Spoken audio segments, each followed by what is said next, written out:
à nous Katongais en général et Congolais en particulier et Congolais en général qu'il est temps, c'est maintenant ou jamais. Je demanderai à tout le monde de suivre la fête du pays. Et avant que je fasse mon exposé, je préfère signaler, ou encore je signale à l'Assemblée que je vais enrichir le message, tout ce qui s'est passé en Swahili, pour que tout le monde rentre avec un message concret. Très chers présidents nationaux des partis politiques ici présents, très chers invités, à vos titres et qualités respectifs, bonjour. Compte tenu d'innombrables événements qui se produisent dans notre pays, nous sommes obligés de revenir à vous à chaque occasion pour vous donner notre point de vue et pourquoi pas le vôtre.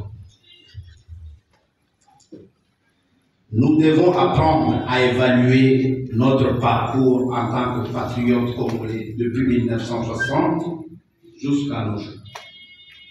En effet, nous rappelons que notre parti politique ADLF est déterminé, ensemble avec le cadre, à faire une évaluation objective sur la gestion générale de notre pays, la RDC, de l'enseignement primaire à l'enseignement universitaire, du système sanitaire, des cours et tribunaux comme dans d'autres instances de décision et d'exécution, des réseaux mafieux continus, une sous-culture marquée par la corruption est en train de s'installer dans la gestion de l'État. Très chers compatriotes, nous rappelons que la corruption affaiblit l'autorité de l'État. Une chose étonnante, d'une part, nous parlons de la démocratie et d'autre part, nous acceptons la corruption et le vol des deniers publics.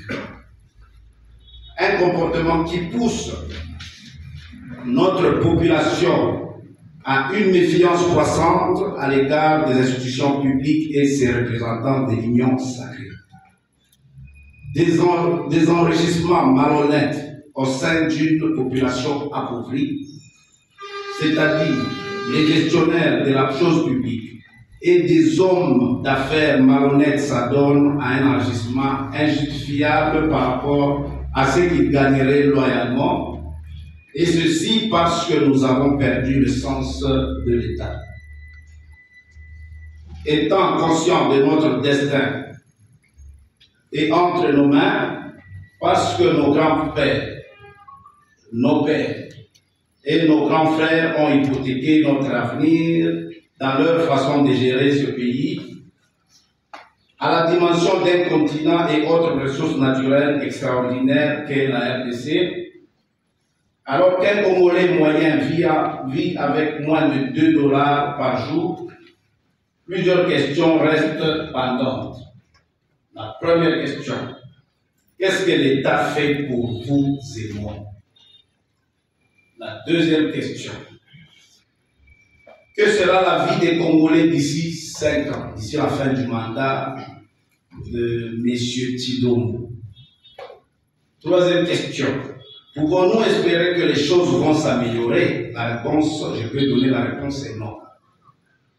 Quatrième question, pourquoi seulement le fils d'eux ou la fille d'un tel qui ont droit de bien vivre? Quel est le sort de nous citoyens congolais dont les parents n'ont jamais géré la chose publique? Sommes-nous bénéficiaires de nos droits de terre? La cinquième et la dernière question, à qui appartient ce pays? Très chers compatriotes, vous vous souviendrez que le président Mobutu avait déclaré tout haut que après moi, c'est les déluges. Est-ce que c'est cette prophétie qui se réalise? Sommes-nous maudits pour refuser un développement? Pourquoi cet égoïsme diabolique des hommes politiques, en commençant du bas niveau jusqu'au sommet de l'État? Reconnaissons que ces questions deviennent pressantes quand il faut affronter des obstacles qui, parfois, semblent insurmontables. Quant à l'éducation, la famille est ébranlée par une profonde crise. Le chômage et le dénuement des parents ayant entraîné l'effritement de l'autorité parentale et creusé le fossé entre les parents et l'enfant. Nous citons le phénomène Koulouna. L'absence d'encadrement familial pousse les jeunes hors foyer et les expose à toutes sortes de fléaux. Quant à la justice malade, tout en étant conscient que la justice élève une nation, les hommes politiques congolais préfèrent l'injustice notoire pour continuer leur enrichissement illicite. Sur le plan économique, le gouvernement congolais maintient actuellement une politique de manque d'investissement dans laquelle l'économie informelle occupe près de 90% de l'activité du pays. D'aucuns attribuent cette situation à l'absence d'une économie formelle forte, basée notamment sur la production des entreprises de portée nationale qui malheureusement n'existe plus. L'économie congolaise ne place pas l'homme congolais au cœur de ses préoccupations. Voici les quelques conséquences de cette mauvaise gestion. Première conséquence, la chute des composantes de l'indice du développement humain et la croissance de l'indice de pauvreté humaine. L'accélération du mouvement d'immigration vers l'étranger, la fuite des cerveaux, la destruction du système des valeurs sociales, morales et spirituelles qui fondent, sécurisent la vie humaine dans toute société. L'oisiveté et la perte du sens du travail de la part des citoyens. Et tout ceci contribue à la culture de la facilité et compromet finalement l'idéal de bâtir un Congo plus beau. Quant à la politique, les signes d'inquiétude sur la multiplication des partis politiques. Nous constatons que de nombreux partis politiques sans idéologie ne disposent ni de projets de société cohérents et convaincants, ni de programme gouvernemental. Ils s'illustrent notamment par des disputes autour du partage de la territoriale et des entreprises publiques. Très chers compatriotes, le Congo nous appartient tous. C'est maintenant ou jamais. Il revient à nous de le construire et il y va de notre dignité et de notre souveraineté. C'est à nous qu'il incombe de déterminer notre chemin sur la base de l'expérience du patrimoine culturel de notre peuple et de l'histoire politique de notre unique pays depuis son accession à l'indépendance le 30 juin 1960. Nous savons tous que depuis que notre pays, la RDC, a accédé à son indépendance, les choses vont du mal en pire. L'actuel régime de M. Félix Tshilombo n'a jusque-là rien de concret à son actif. Seulement, il est plein de bonne volonté et d'initiatives qui ont le malheur de ne pas aboutir. Ce qui ressemble à la poudre de perlimpinpin.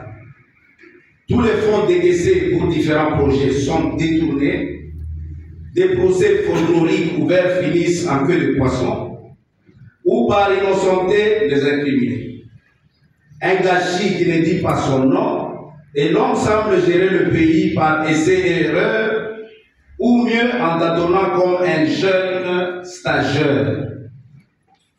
C'est ainsi qu'en tant que Congolais, nous disons qu'il est jamais tard pour mieux faire, car dans ces 4 ans qui lui restent, il peut rectifier les tirs en disant non au tribalisme qui piège son pouvoir, en rendant la gestion du pays inclusive à toutes les tribus qui le composent. De grâce, nous demandons à tous les proches collaborateurs de M. Félix Tshisekedi de l'aider à quitter le chemin de l'égarement et à rejoindre le boulevard de développement de la RDC seule issue pouvant l'aider à sortir tête haute. Très chers compatriotes, bravons la peur. Voulons-nous dire que nous désirons cette vie misérable? Forgeons une nouvelle mentalité. L'avenir du Congo exige un élan, exige une nouvelle culture. Le respect du bien commun et de la parole donnée, le sens de l'effort, l'amour du travail et le patriotisme. C'est ici pour nous l'occasion de rappeler que la jeunesse est un état d'esprit qui nous pousse à faire autrement les choses que nos prédécesseurs.